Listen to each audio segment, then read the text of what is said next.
My eyelids were super heavy.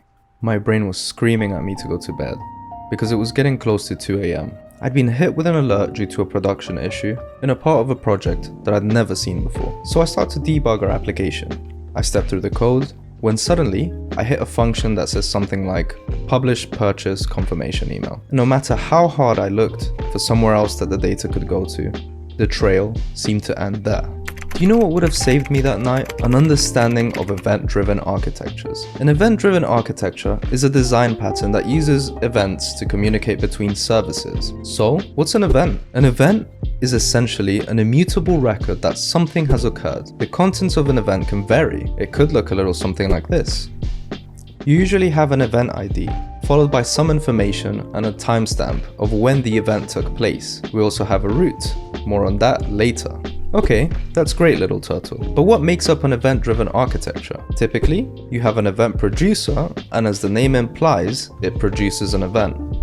Then, you have an event router, which filters and pushes the events to the consumers. Finally, you have consumers who receive the events and perform some action or process some logic with the information in the event. Cool.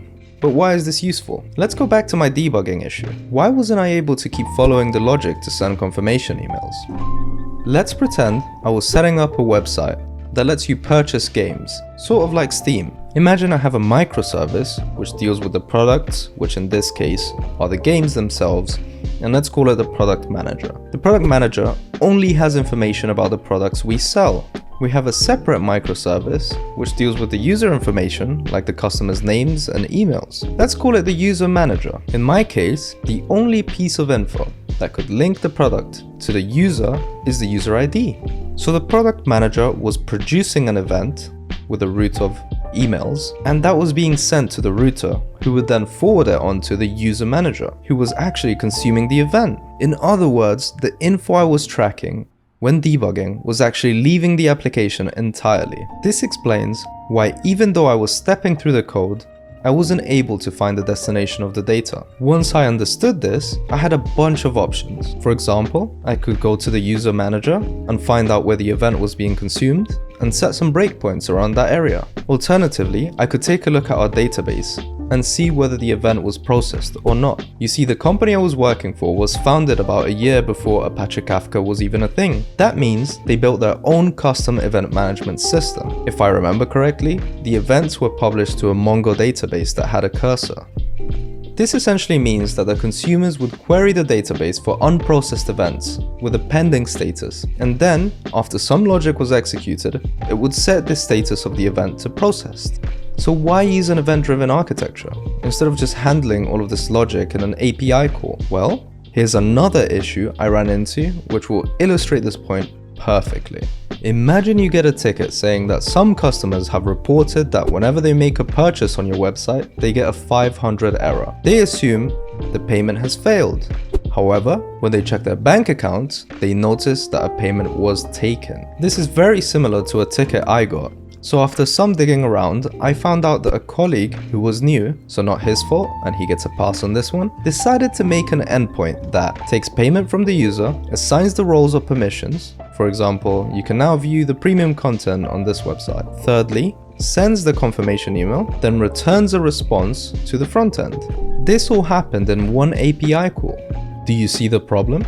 In this example, the user needs to wait for the backend to actually finish sending the confirmation email. Now you might be thinking, yeah, but that's only adding a tiny amount of latency, that's not such a big deal, right? What if I told you that the email failed to send? What should you return to the front end then? A 200 code?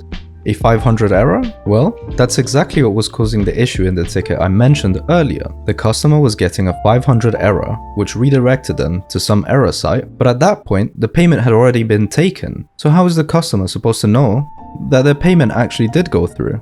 And it was in fact the fault of the email. So this is how we could improve the flow. Instead of sending the confirmation email synchronously in the same API call, what we can do is publish an event here, which means that another application or another thread can handle the logic for sending the email. Meanwhile, we show our user a purchase confirmation page, and we don't have to store the rest of his interactions just because an email failed to send. What's even better about this approach is that it allows us to add some logic that upon failing to send the confirmation email, we can trigger a retry after some interval. If you got any value out of this video, please drop me a like and consider subscribing for more content like this. I've added a section to my Discord channel where you guys can ask questions and suggest video topics you'd like me to cover, so definitely consider joining. There's very few of you there, so don't be shy to ask me a question. Your time to ask questions is now.